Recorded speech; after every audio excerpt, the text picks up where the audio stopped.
Samajwadi party के हर दिल अजीज उम्मीदवार शहर औरंगाबाद की इज्जतमाब शख्सियत आली जनाब डॉक्टर गफ्फार कादरी साहब के प्रचार के लिए यहाँ पर स्टेज पर मौजूद आपके मोहल्ले की इज्जतमाब शख्सियत सदारत कर रहे हैं हमारे समाजवादी पार्टी के हमारे शहर अध्यक्ष फैसल खान साहब, हमारे मेहमान दिल्ली से आए हुए नसीम सिद्दीकी साहब और हमारे सोहेल सर, दोस्तों, बुजुर्गों, नौजवानों, घरों में बैठी हुई मेरी पर्दानशीन माँ और बहनों, गफ्फार कादरी साहब कामयाब हुए और उनको मौलाना नोमानी साहब ने अपना सफर डिक्लेयर कर दिया। जो सफर इख्तियार करते हैं वही दरिया को पार करते हैं, जो सफर इख्तियार करते हैं वही दरिया को पार करते हैं। निकल कर देख मुसाफिर रास्ते में, मुसाफिर का रास्ते इंतजार करते हैं। आज बड़ी खुशी की बात है, आज माहौल बनता जा रहा है, लोग साथ दे रहे हैं और ये इस बात की दलील है इंशाअल्लाह ताला आने वाले 20 तारीख को समाजवादी पार्टी के साइकिल के बटन को दबाकर आप डॉक्टर अब्दुल गफ्फार कादरी साहब को महाराष्ट्र के असेंबली में भेजेंगे। दोस्तों, ये समाजवादी पार्टी है, हमारी समाजवादी विचारधारा है। हम समाजवादी विचारधारा पे काम करते हैं, ना कि हम फिरका परस्ती पे काम करते हैं। हम कभी नहीं बोलेंगे हम हमारे उलमाओं की इज्जत करते हैं, हम हमारे बादशाहों की इज्जत करते हैं। अरे वो बादशाह, वो शहंशाह जिनके राज में कभी सूरज नहीं डूबता था, रात की रानी हमारी थी, सर पे हीरे मोती के ताज हमारे थे, जहां में दूर दूर तक हुकूमत हमारी थी। और वो हमारे शहंशाह ने कभी भी फिरका परस्ती नहीं की। उनके दौर में हमारे शहर का सुपारी हनुमान मंदिर आज भी है, हमारे शहर का खड़केश्वर मंदिर आज भी है, तिरुपति बालाजी मंदिर आज भी है, उत्तर प्रदेश में अयोध्या के मंदिर आज भी है। उस बादशाह के बारे में आप बोलते औरंगजेब आले गेले संपले। अरे ये आवाम भी बोल रही तुम्हें आमदार होते, खासदार होते, आले गेले संपले। आता नेक्स्ट आमदार हमसे डॉक्टर अब्दुल गफ्फार कादरी साहेब। और ये फिरका परस्त पार्टियों ने, ये फिरका परस्त ताकतों ने 2014 के बाद हमारा ये हाल करके रखा है। हम क्या खाए, हम क्या पहने, हमारे इबादत गायों की इबादत नहीं हो रही है, हमारे कुरान शरीफ जलाए जा रहे हैं। याद रखो, वर्क जलेंगे मगर आयत मुकद्दस को दुनिया मिटा नहीं सकती। हर एक उर्फ महफूज है सीने में, इसे दुनिया मिटा नहीं सकती।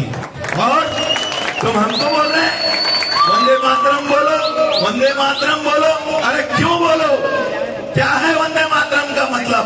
वंदे मातरम का मतलब है इस सरजमीन की इज्जत करना, इस सरजमीन को बहुत एहतराम के साथ इज्जत करना।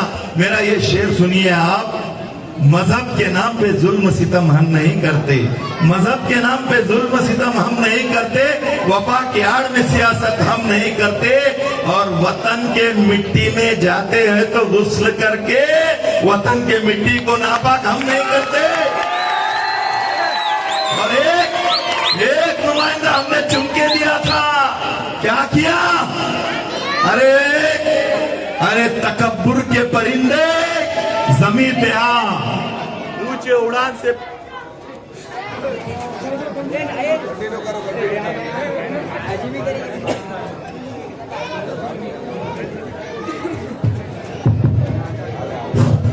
तकब्बुर के परिंदे जमीन पे आ, ऊंचे उड़ान से पर छिल जाया करते हैं। वार करना है तो सीने पे कर।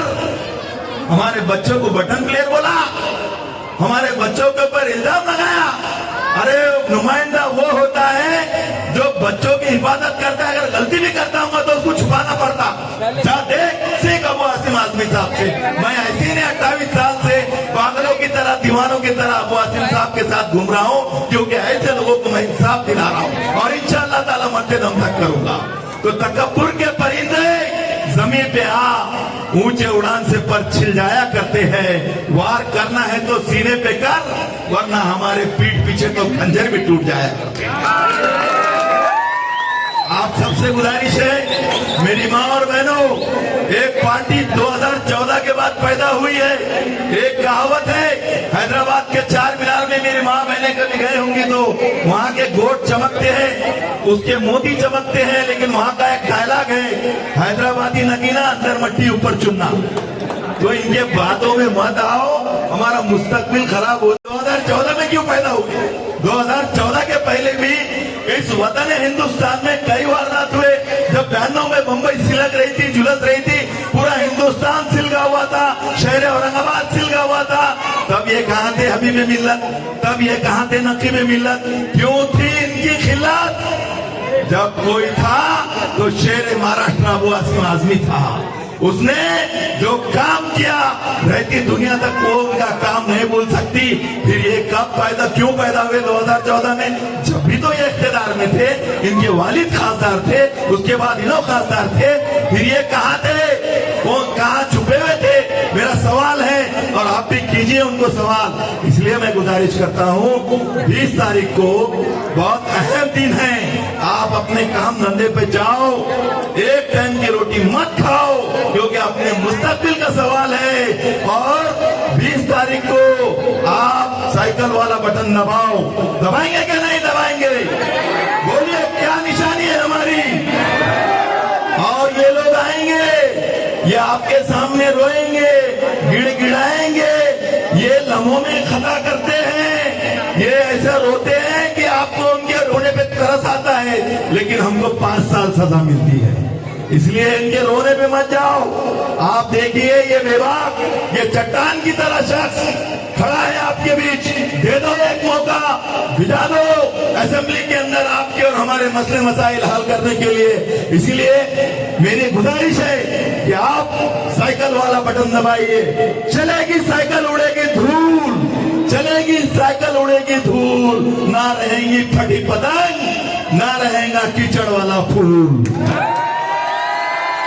आप लोगों से गुजारिश है कि मत देख के गुलशन में गुलाए के खाक आए, मत देख के गुलशन में गुलाए के खाक आए, ये देख के गुलशन में बाहर कैसी आए।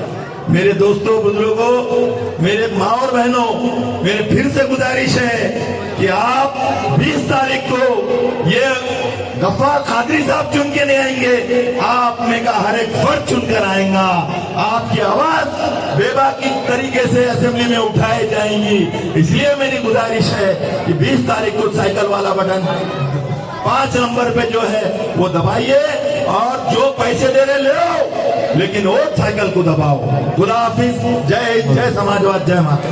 मैं डॉक्टर साहब से गुजारिश करता हूं कि वो हमारी रहनुमाई करें। जनाब डॉक्टर गफ्फार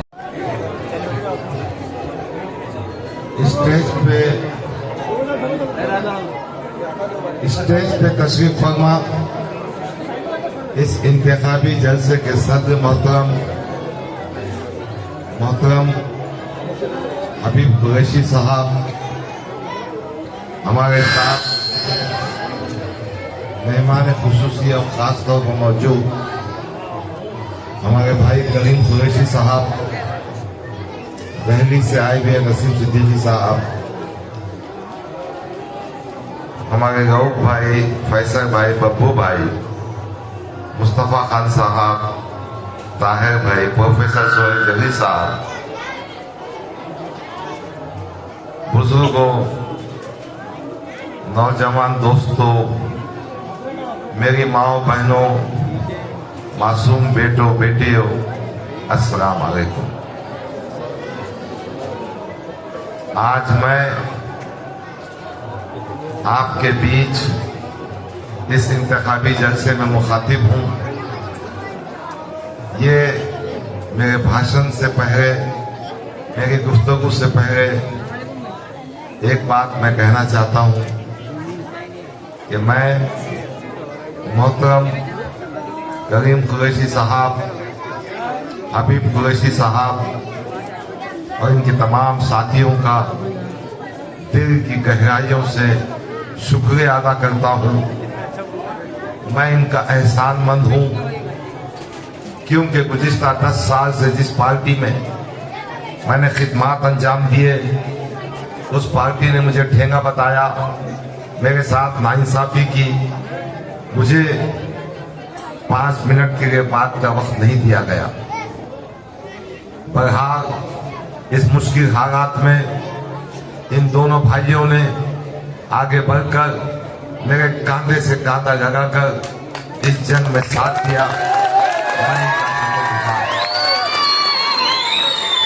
दूसरी बात, मैं मशहूर आलम दीन महाराष्ट्र के नहीं, बैन अक़वामी सतह के आलम दीन मौलाना मोहतरम आली जनाब सज्जाद नोमानी साहब का दिल की गहराइयों से शुक्रिया अदा करता हूं। आपको बता दूं, 2024 के पार्लियामेंट्री इंतखाबात में नरेंद्र मोदी ने एक नारा दिया था, अब की बार हम 400 से ज्यादा सीटें जीतेंगे। हमारे ये तड़पते हुए दिल रखने वाले आलम दीन, इन्होंने इंडिया गठबंधन बनाया। इंडिया गठबंधन बनाने में मौलाना मोहतरम सज्जाद नोमानी का नुमाया किरदार है। और आपने देखा कि अखिलेश यादव, आप पार्टी हो, राहुल गांधी हो या दूसरी पार्टियां हो, ये सब एक जगह आकर नरेंद्र मोदी को 240 पर सिमटा दिए। यही बात को आगे बढ़ाने के लिए महाराष्ट्र के असेंबली इंतखाबात में मौलाना ने इस फिक्र को आगे बढ़ाने के लिए कि हम समाजों में इत्तेफाक पैदा हो, फिस्ताई ताकतें, फिरका परस्त ताकतें, वो ताकतें जो भारत के संविधान को नहीं मानती है, वो ताकतें जो हिंदुत्व के नाम पर मुसलमानों पर, दलितों पर, आदिवासियों पर जुल्म करती है, उन ताकतों को सत्ता से दूर रखना है। इसीलिए मौलाना मोहतरम ने 288 सीटों पर उम्मीदवारों की तायीद की है। 17 सीटें ऐसी है जहां उन्होंने महाविकास अघाड़ी की तायीद नहीं की। औरंगाबाद मशरिक की जो सीट है उसमें आती है, क्योंकि यहां पर समाजवादी पार्टी का मुकाबला महाविकास अघाड़ी से भी है, उनका कैंडिडेट बहुत कमजोर है। मैं एक बात और बताना चाहता हूं। मैं जब 10 मिनट के लिए मौलाना मोहतरम के पास गया, मौलाना मोहतरम ने मेरी बात को सुनी और उसके बाद 3-4 बातें मुझसे कही 2-3 मिनट में। उन्होंने एक बात कही कि डॉक्टर साहब, मेरी ये उम्मीद और तवक्को है कि जो आदमी एमएलए बनता है वो अपनी कौम और मिल्लत से दयानतदार, ईमानदार और सच्चा रहे। जो आदमी एमएलए बनना चाहता है वो अपने फंड को बिना लिहाज मजहब और मिल्लत तमाम तबकों में तकसीम करे। जो आदमी एमएलए बनना चाहता है वो इस बात को खास तौर पर समझे कि ये देश की एकजुटती, आपसी भाईचारा बहुत अहम है। हमको नफरत की दीवारों को गिराना हो। मैं सलाम करता हूं मौलाना की इन बातों को कि आज हिंदुस्तान गंगा जमुना तहजीब का मजहब देश है। यहाँ दलित भी बसता है, यहाँ हिंदू भी बसता है, आदिवासी भी बसता है और अहले ईमान भी रहते हैं। यकीनन मस्जिदों पर लाउड स्पीकर रहेगा, मंदिरों में घंटियां बजती रहेंगी, बुद्ध विहार में अपनी इबादतें होती रहेंगी। यही देश की खूबसूरती है। मौलाना मोहतरम इस बात को मानते हैं और जानते हैं। मैं आपके बीच ये पैगाम इसलिए देने आया हूं कि एमएलए किसी जात का, मजहब का नहीं होता, वो सबका होता है और सबका खादिम होता है। से आवाज आ रही थी, अरे कौन जीवकार है, ये कौन सा सवाल है, लिबास है फटा हुआ, जिसमें है सीधा सीधा कटा हुआ, फिर भी है कटा हुआ, ये नूरे नबी का ऐन है, ये बिल यकी हुसैन है। और मेरे भाई, जब इमाम हुसैन सजदे के हालात में गए तो इन यजीदियों ने उनके सर को कलम कर दिया और इमाम हुसैन ने कहा कि मैं यही तो पैगाम देने आया था उम्मत मुस्लिमा को, ये सर कट तो सकता है लेकिन किसी जालिम के आगे झुक नहीं सकता, और ये सर झुकेगा तो उस पाक पर वो जिगार के आगे झुकेगा। मेरे भाई, हमारे अंदर हुसैनियत है, हम अगर इंसाफ पे चलना जानते हैं। जिसके अंदर यजीदियत है वो आवाम के मसले और मसाइल को हल नहीं करता, जिसके अंदर यजीदियत है वो मजहब के खिलाफ लड़े ना लड़े।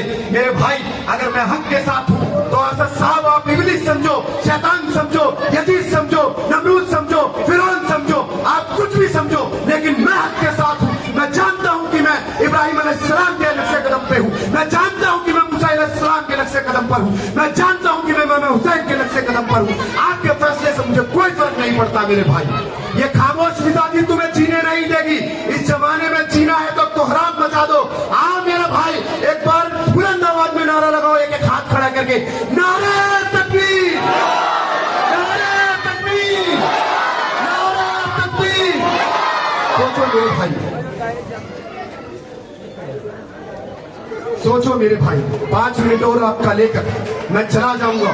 डॉक्टर साहब आपके बीच में, आपको सोचना है। हमारे दलित भाई बहन भी यहाँ पर बैठे हैं, वो भी हैं दलित पिछड़े, सब लोगों से कह रहा हूँ मेरे भाई, डॉक्टर साहब सिर्फ मुसलमानों का काम करने नहीं है। अगर ये ऐवान में जीत कर जाएंगे तो हर मजलूमों का काम करेंगे जिसके साथ नाइंसाफी हुई है।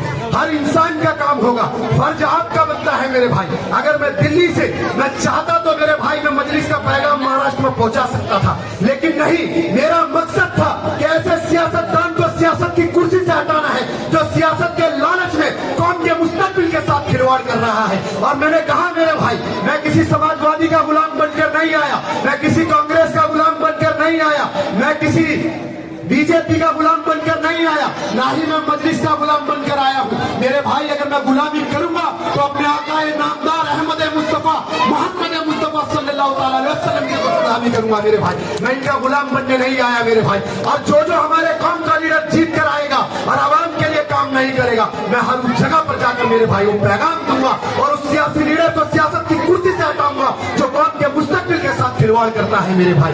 आज ये इत्तेहाद के नाम पर तुमसे वोट मांगने आएंगे मेरे भाई, कोई गलती मानेगा, कोई रोएगा। सोचना आपको है कि एक गलती से आपके 5 साल आने वाला मुस्तकबिल छीन लिया जाता है, एक गलती से इन मासूम बच्चों का मुस्तकबिल बर्बाद हो जाता है, एक गलती से इन गरीब आवाम का जो अस्पतालों में इलाज हो सकता है वो बर्बाद कर दिया जाता है। इस बार मेरे भाई गलती में मत आओ।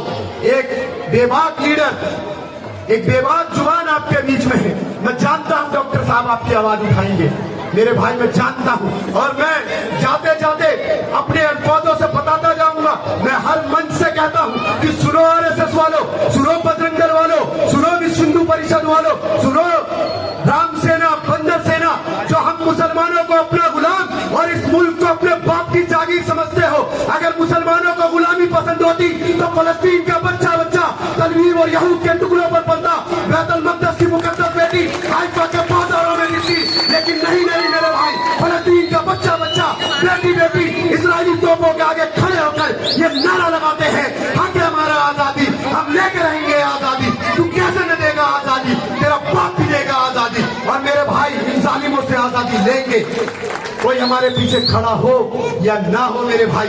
मैं आपको बता रहा हूं, मैं डरने और घबराने वाला नहीं हूं। मैं उस इलाके से आया हूं जहां पर हमारी आबादी नहीं है। मैं चारों तरफ से आरएसएस, बजरंग दल, विश्व हिंदू परिषद से घिरा हुआ हूं, लेकिन मेरे अंदर एक जज्बात है कौम के लिए, एक जज्बा है, एक हौसला है। और जब तक हिम्मत है अपनी आवाज को बुलंद रखूंगा, कोई इम्तियाज जलील मेरी आवाज को नहीं दबा सकता, कोई अकबर तुनवैसी साहब मेरी आवाज को नहीं दबा सकता, कोई असदुद्दीन ओवैसी साहब मेरी आवाज को नहीं दबा सकते मेरे भाई। मेरे ख्वाबों को लूटा है किसी ने, मैं सबकी खामोशी पर मुस्तैल हूँ। मेरे लहजे में सच का वाकपन है, मैं अपनी कौम की जिंदा नस्ल हूँ, जिंदा नस्ल हूँ। मैं झोली फैला रहा हूँ मेरे भाई आपके आगे हाथ की।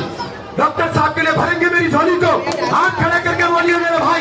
मेरे बड़े भी सुन रहे हैं, मेरे नौजवान भी सुन रहे हैं, एक एक हाथ खड़े करके वादा कीजिए मेरे भाई कि आप लोगों को 20 तारीख को घर से निकलकर डॉक्टर साहब को कामयाब करिए। बात अल्हम्दुलिल्लाह रब्बिल आलमीन। जावेद